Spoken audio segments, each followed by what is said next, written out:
film without Nicolas Cage or John Cusack.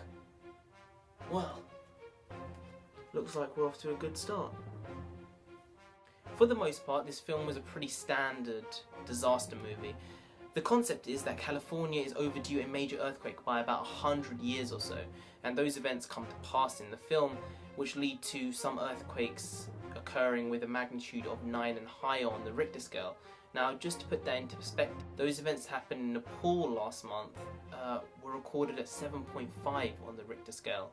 So take away fiction and just think what would happen to a first world society if that something like that did happen. It would be horrendous. The world would completely come to a standstill. But in this film, it does happen on the west coast of America, going from Los Angeles to San Francisco, so all the way up the San Andreas fault. And The Rock plays a search and rescue pilot called Ray, and his mission in this film is to go and save his wife, played by Carla Gugino, and his daughter, portrayed by Alexandra Daddario. Alexandra Daddario, though, was the most annoying part of the film for me. Her annoyingness regressed as the film went on, but it was still there. I did like her chemistry with the younger British teenager, and I like her as an actress. She was great in True Detective, and she was good in the Percy Jackson series. But this was not the right role for her, and she didn't fit into this film properly. I will say as well that the only people coming out of this film positively are probably The Rock, Carla Gugino and William Lee, who played Dr. Kim only for the first 10 or 15 minutes of the film, and he was incredible. He gave the most emotional scene of the film. Now, the film was connected from the ground up,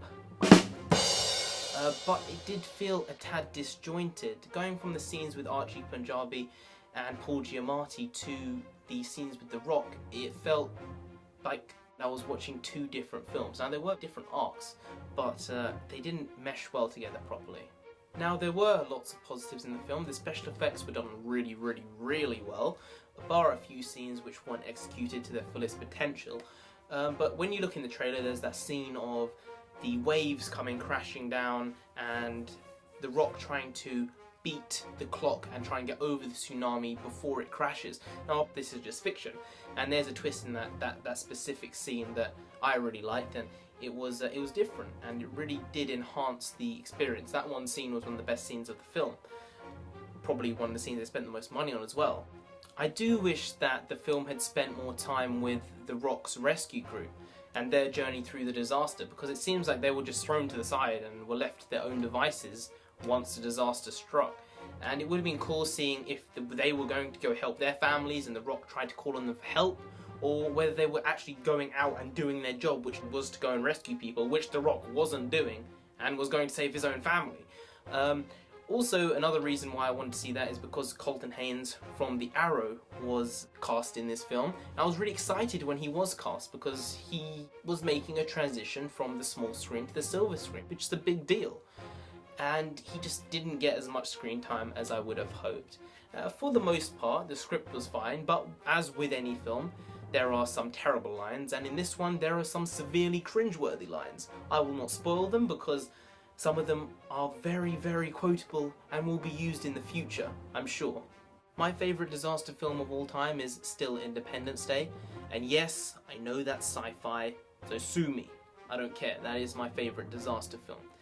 This film is a good time, and it's worth a trip to the theatre. Hell, it's got Reed Richards from those awful Fantastic Four films in it. That alone should provide a limitless supply of excitement to go and see this film. But let's shift back to reality now. It is The Rock, so just go and see it.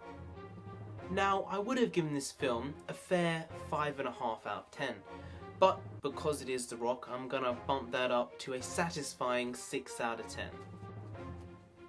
If you smell what the comic is cooking, then do like, comment, share and subscribe to this channel down here. If you couldn't smell it, then just like, comment, share and subscribe to the channel down here as well, because it was earth-shattering.